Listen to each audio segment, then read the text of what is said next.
आजकल की दुनिया में लोगों को पैसा कमाना तो आ जाता है, लेकिन उसे संभालना और बढ़ाना नहीं आता।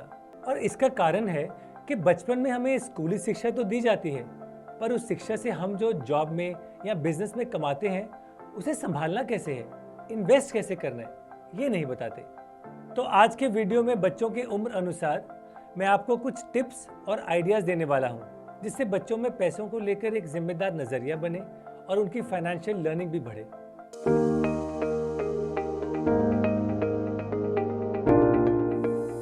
नमस्ते, मैं हूं सुमित, आप ही की तरह एक पेरेंट और इंडिया के सबसे बड़े स्कूल नेटवर्क लीड का को-फाउंडर।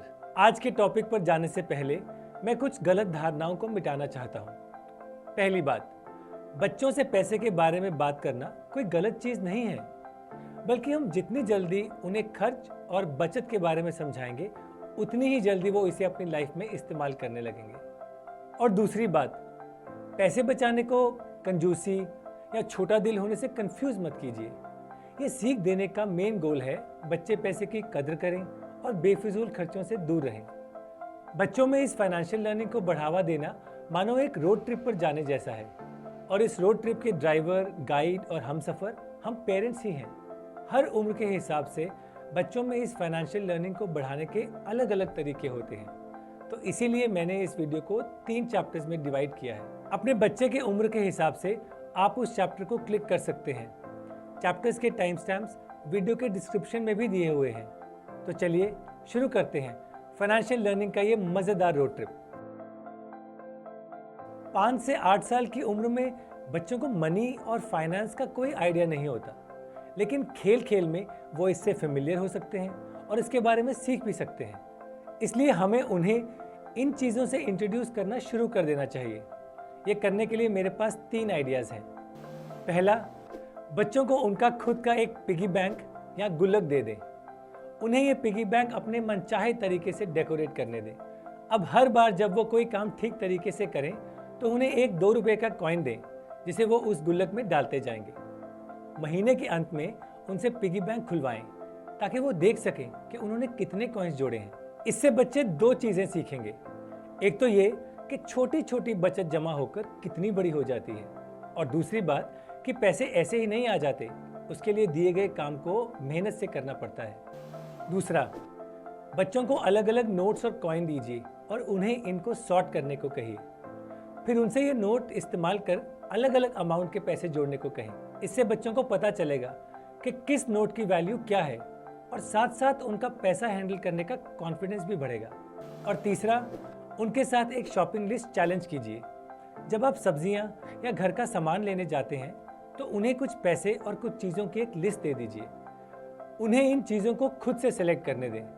उन्हें यह भी समझने दें कि उनके पास जितने पैसे हैं, उनमें कितनी चीज़ें आ सकती हैं। इससे बच्चों की पैसे मैनेज करने में रुचि बढ़ेगी, और तो और बच्चों को पैसे सोच समझ कर खर्च करने की प्रैक्टिकल ट्रेनिंग भी मिलेगी। तो आज ही इन आइडियाज़ को इस्तेमाल करें और अपने बच्चे के फाइनेंशियल लर्निंग के मज़ेदार सफ़र की शुरुआत करें। इन आइडियाज़ के अलावा अगर आप चाहते हैं कि आपके बच्चों की कॉन्सेप्चुअल लर्निंग के सफ़र को भी बढ़ावा मिले और वो कॉन्फिडेंट बने, तो डिस्क्रिप्शन में दिए गए लिंक पर क्लिक करें और अपने नज़दीकी लीड पार्टनर स्कूल से संपर्क करें। 9 से 11 साल के बच्चों को अक्सर पैसा होता क्या है, इसकी समझ तो होती है, पर उसे अच्छे से यूज़ कैसे करते हैं, इसकी जानकारी नहीं होती। तो इस उम्र में ये ज़रूरी है कि उनका पैसों के प्रति एक जिम्मेदार नज़रिया डेवलप किया जाए और उन्हें यह समझाया जाए कि वो अपने खर्चों और सेविंग्स को कैसे बैलेंस करें। ये करने के लिए मेरे पास 3 आइडियाज़ हैं, जो बच्चों के इस फाइनेंशियल लर्निंग के सफ़र को मज़ेदार बनाएंगे। पहला, उनको हर महीने एक फिक्स्ड पॉकेट मनी दीजिए। उन्हें अपने महीने के छोटे मोटे खर्चे इतने ही पैसों में एडजस्ट करने हैं।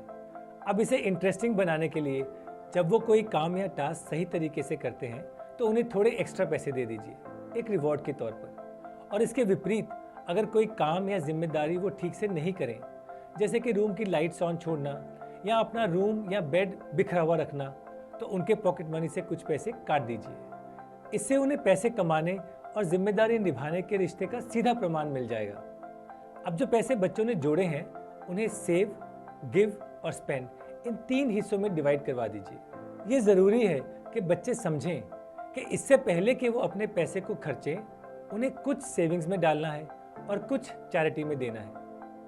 मैं अपने बच्चों को 25% सेविंग, 15% गिविंग और बचे हुए 60% को स्पेंड करने के लिए एनकरेज करता हूँ। इससे बच्चों में पैसे को यूज़ करने का एक हेल्दी नज़रिया बनता है। दूसरा, बच्चों को ये जानना चाहिए कि वो ये पैसे आखिर सेव कर क्यों रहे हैं।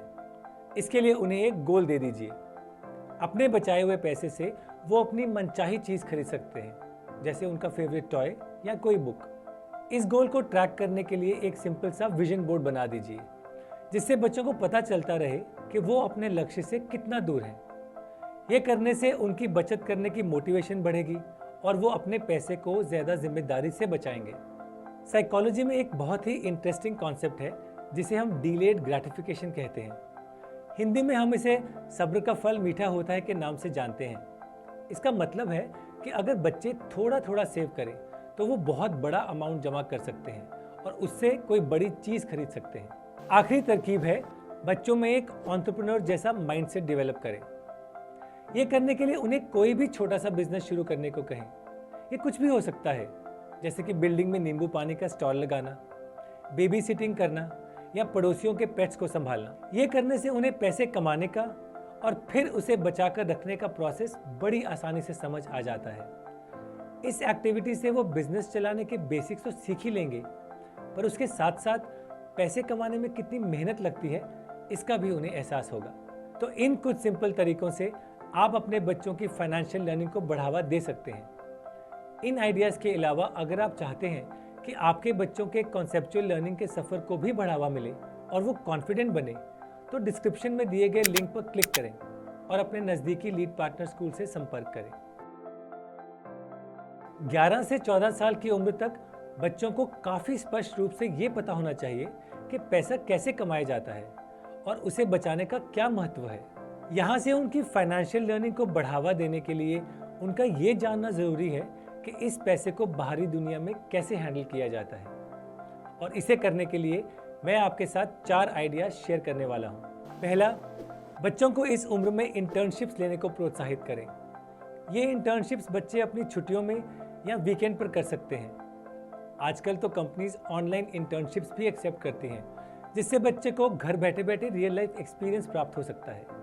इन इंटर्नशिप से कमाए पैसे को हैंडल करने की जिम्मेदारी भी उनको दें और चेक करें कि वो कितनी सेविंग्स कर पाते हैं।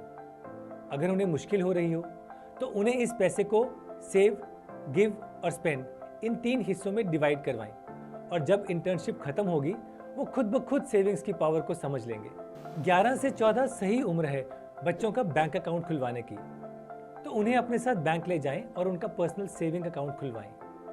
इसके द्वारा आप उन्हें इंटरेस्ट, क्रेडिट, डेबिट और ऐसे कई और फाइनेंशियल टॉपिक समझा पाएंगे। बच्चे भी जब अपने आप को इस एक्टिविटी में इन्वॉल्व फील करेंगे तो उनका बैंकिंग और सेविंग्स के प्रति रुझान बढ़ेगा। इस उम्र में बच्चों को फिक्स्ड डिपॉजिट, म्यूचुअल फंड्स और स्टॉक्स के बारे में सिखाएं। और आजकल तो बच्चों को स्टॉक मार्केट और म्यूचुअल फंड्स में कैसे इन्वेस्ट करना है, ये सिखाने के लिए वर्चुअल इन्वेस्टिंग वेबसाइट्स और ऐप्स बन गई हैं। इन प्लेटफॉर्म्स को यूज़ करके बच्चे रियल कंपनीज और इंडस्ट्रीज़ के बारे में रिसर्च करते हैं और फिर उनमें इन्वेस्ट करते हैं। इस रिसर्च में आप भी उनका साथ दे सकते हैं। जैसे जैसे कंपनीज अच्छा या बुरा परफॉर्म करती हैं, वैसे वैसे उनके इन्वेस्टमेंट्स भी ज़्यादा या कम होते हैं। अब ये सारी इन्वेस्टमेंट्स और उनके प्रॉफिट और लॉस भले ही काल्पनिक हों, पर इनसे मिली सीख बच्चों के साथ हमेशा रहती है।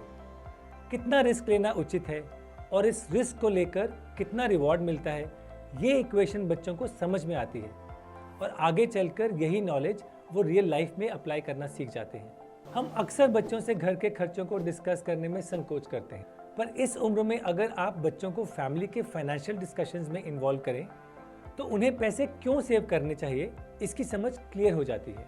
घर की बजटिंग, उनके आने वाले कल के लिए सेविंग्स, कॉलेज या हायर एजुकेशन की फाइनेंशियल प्लानिंग, ऐसे कुछ विषय हैं जिनके बारे में आप उनके साथ डिस्कशंस कर सकते हैं। उनके ओपिनियंस भी सुनें और उन्हें प्रोत्साहित करें कि वो इन विषयों को लेकर आपसे सवाल पूछें। इससे उनके कॉन्सेप्ट्स भी क्लियर होंगे और असल लाइफ में फाइनेंशियल प्लानिंग कैसे करते हैं इसका भी उन्हें स्पष्ट उदाहरण मिलेगा। तो आज ही इन आइडियाज़ को यूज़ करें और अपने बच्चों की फाइनेंशियल लर्निंग के इस सफ़र को आगे बढ़ाते रहें।